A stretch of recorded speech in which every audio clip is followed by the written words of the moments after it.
পুলিশরাও এদিনে আমরা খেয়াল করছে তাই না আমরা একটা তোমাদের কয়েক কেস দিয়ে আইছে পুলিশ আয়া ছেড়ে কই তারা বলে যাইব মানে যে আসামি তারা বলে যায় কালকা দিয়ে সকালে কাজও জায়গা আমরা কি কেউ নাই আমরা কইলে এখান থেকে শোনা যাবে নি আমরা সিপিআইএম বিশালগড় মহকুমা কমিটির পক্ষ থেকে একটা প্রতিনিধি দল আজকে সকালবেলায় এই বিশালগড় গোকুলনগরের নরেন্দ্র দেববর্মা পাড়া হরিশনগরে আমরা এখানটায় যশোদা দেববর্মার বাড়িতে এলাম। এখানে মধ্যযুগীয় বর্বরতার শিকার হয়েছে যশোদা দেববর্মা, বয়স যার 60 ঊর্ধ্ব।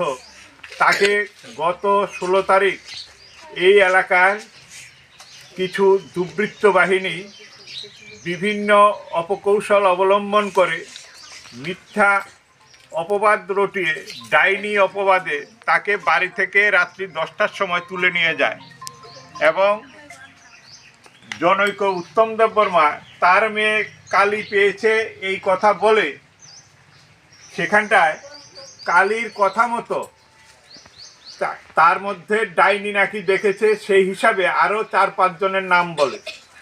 4-5 জনের মধ্যে এই মহিলা যেহেতু কেউ তাকে এই মুহূর্তে দেখার কেউ নেই, 2 মেয়ে তারা বিবাহিত, সেই সুযোগ নিয়ে এবং বয়স্ক এই কারণে তাকে টার্গেট করে তাদের বাড়িতে নিয়ে যায়।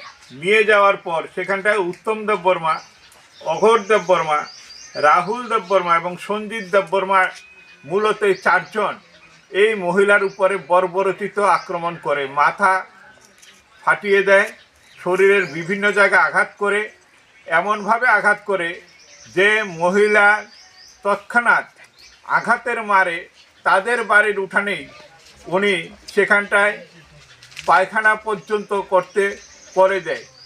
আমরা এই যুগে এখনও আছি 21 শতাব্দীতে এবং রাজ্যের আইনশৃঙ্খলা পরিস্থিতির চরম অবনতির নিদর্শন হচ্ছে এই নরেন্দ্র দেববর্মা পাড়া, যেখানটায় এত বড় ঘটনার পর পুলিশ স্বতঃপ্রণোদিতভাবে এই মামলার সেখানটায় তদন্ত করার কথা, কিন্তু অভিযোগ দায়েরের পর আজকে পর্যন্ত কোনো আসামি গ্রেপ্তার হয়নি।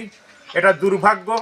আমরা এই যশোদা দেববর্মার উঠান থেকে, তার বাড়ি থেকে রাজ্যের মুখ্যমন্ত্রী, রাজ্য প্রশাসনের কাছে দাবি জানাচ্ছি এই ঘটনার সুষ্ঠু তদন্ত করে যারা দোষী তাদেরকে অবিলম্বে গ্রেপ্তার করতে হবে, কঠোরতম শাস্তির আওতায় আনতে হবে।